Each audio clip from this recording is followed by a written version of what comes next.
As an independent artist, do you feel like um, this is the best route for most artists to take? Do you feel like the label major label deal is something that people should avoid? I'm just kind of I think curious it how you guys depends approach that. on who you are as an artist and as a human. Um, I think some people need that infrastructure because they're not willing to do the work. Like some people aren't meant to be entrepreneurs. They need a 9 to 5 because they need to make sure that someone's paying them every 2 weeks. If they had to go get their own food and go hunt on their own, they wouldn't. They come back empty handed. So I think it depends on the type of artist you are. And I also think it depends on what your grand goal, what you're building, and what you're willing to work for. Because, I mean, we all know you only get what you work for, nothing Hundred more, percent. nothing less. If you don't work for it, you ain't going to get it. So it depends on what you want ultimately. I don't think label deals are bad. I think bad deals are bad. Hmm. So, if you could find the proper partner in relationship, then it makes sense. But Right. if you can't, then yeah, I would recommend staying independent if you're willing to work. Like we do a lot of work. Like I said, I'm on my 20th album, and me and my team, we've shot over 500 pieces of content ourselves, our own cameras, our own audio, learning. When we do shows, we do everything ourselves. So if you're not willing to do that amount of work, then I wouldn't recommend it. You do a lot of work. I saw you come in. You have camera with you. You got you 20 albums. Let's talk about investment. Like what type of financial investment have you been putting into your career thus far? Man, everything.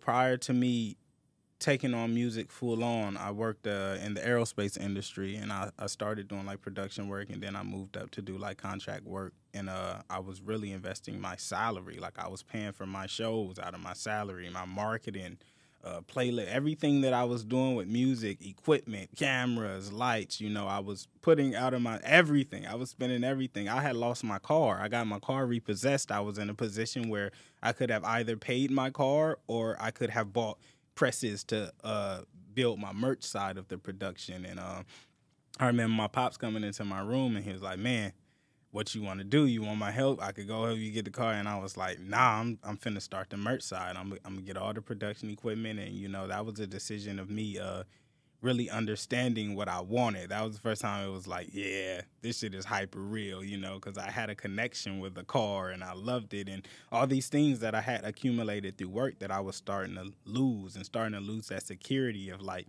having money in my pocket and feeling comfortable, like, yeah, I'm good. Like I had to lose all that.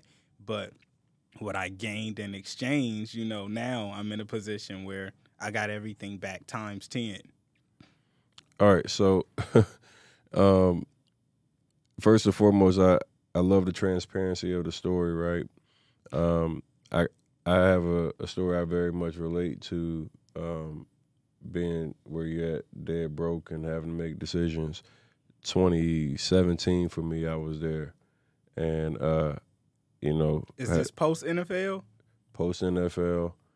So I was in the NFL in 2006 and seven, and then I went, years of like being in the auto industry. I was a car salesperson, and then I went from the car salesperson to running a dealership. Mm, Um, and that's where, like for me, I started realizing like most of the companies, like you can make them millions of dollars, but they really don't value you. At the time, I had just had a newborn child. I'm working, 14 plus hours a day, and I remember the paycheck they gave me for my bonus check. And I had took this store from a store that was doing literally like single digit units a month to it was the number one store in the southeast. And I'm listening to a call and they're like celebrating the success of right. my hard work, Right. basically, right? And I remember when the 10th comes and I get this check and it's my bonus check and I look down at the bonus check and it was $600. And at the time I had relocated from North Carolina to Alabama. I got a wife, newborn child. I got a mortgage that I'm still paying back in North Carolina. Obviously, new expenses that I got in Alabama, and a newborn child. And I looked down at that check, and I called my wife at the time, and I was like, "Hey, pack your shit. Right. We're out." And that was a day I had decided, like, hey, this is the last I'm gonna let, the paycheck disrespect me. So I went on a journey of becoming like an entrepreneur and trying to do my own thing.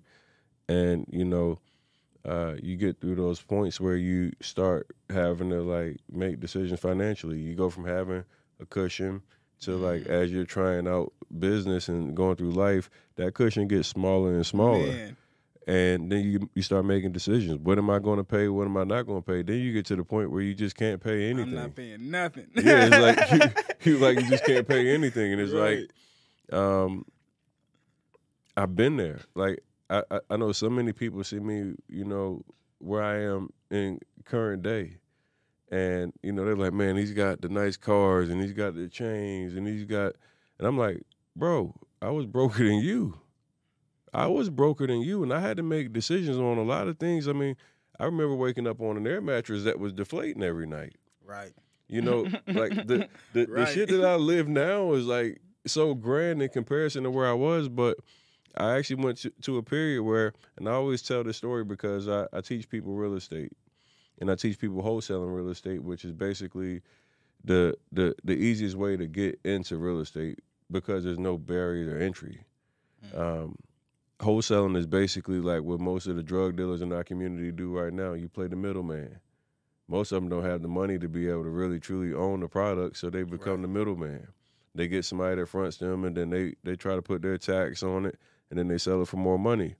Well, you can do the same thing in real estate legally, play the middleman with no license, no credit, no background check, and make tens of thousands of dollars. So my dad had been in real estate for a very long time.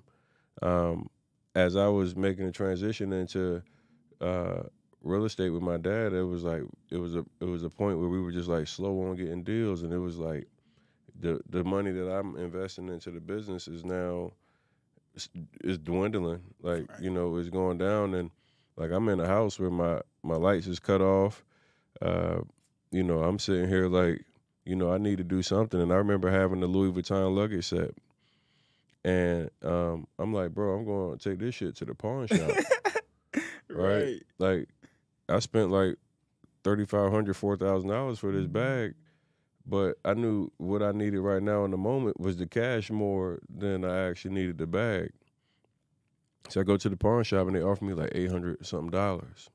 Like, like it was a disrespectful number. Like, I'm like, God damn, but give me the money.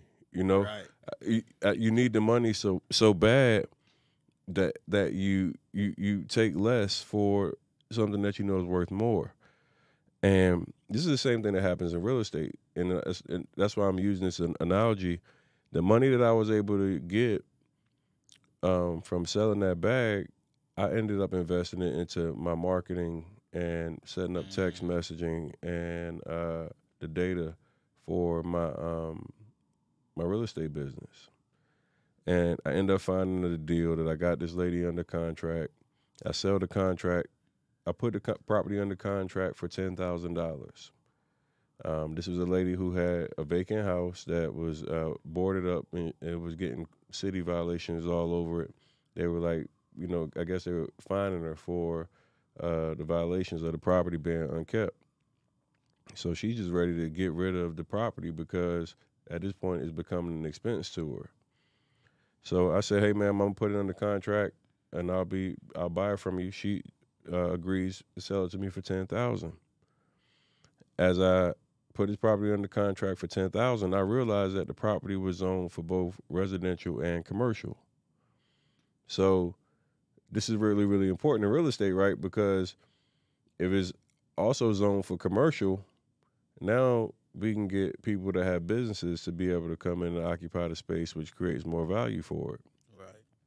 So I ended up finding a buyer that was willing to pay me $98,500 for it, for the contract that I had just got for $10,000. So I make $88,500. This lady gets $10,000, and now Off I'm 800. Off that 800, and now I'm in the game. Now, like, I go back and I got confidence. Now, I'm able to start using my marketing and the strategy I got. I got a bankroll now. Right.